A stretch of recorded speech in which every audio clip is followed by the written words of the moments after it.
Hello అందరూ ఎలా ఉన్నారు? నేను మీ నీలు. సో, నేనైతే 7 శనివారాల వ్రతం అయితే చేసుకున్నాను కదండీ! సో, 8వ వారం కూడా కంప్లీట్ చేసుకున్నాము. తర్వాతొచ్చేసి దేవాలయం దర్శనంకైతే వెళ్ళాము. సో, అన్నవరం అయితే వెళ్ళాను. ఆ తర్వాత వాడపల్లి వెంకటేశ్వర స్వామి దర్శనం కూడా చేసుకున్నాము.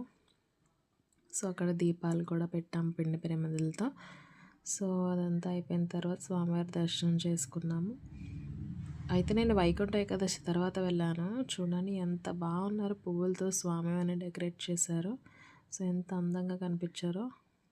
సో, అక్కడ దగ్గరలో ఉన్న నెక్స్ట్ ర్యాలీకి కూడా వెళ్ళామండి. జగన్మోహిని కేశవ స్వామి ఆలయానికి. సో, అసలు చెప్పడానికి మాటలు లేవు. ఎంత అద్భుతంగా ఉన్నదంటే విగ్రహం. సో, నేనైతే ఈవినింగ్ వెళ్ళాను. సో, చూడండి అస్సలు అన్‌బిలీవబుల్ అసల. ఆ తర్వాత దర్శనం చేసుకున్న తర్వాత ఇకనైతే ఇంటికొచ్చేసాము. So, for more videos please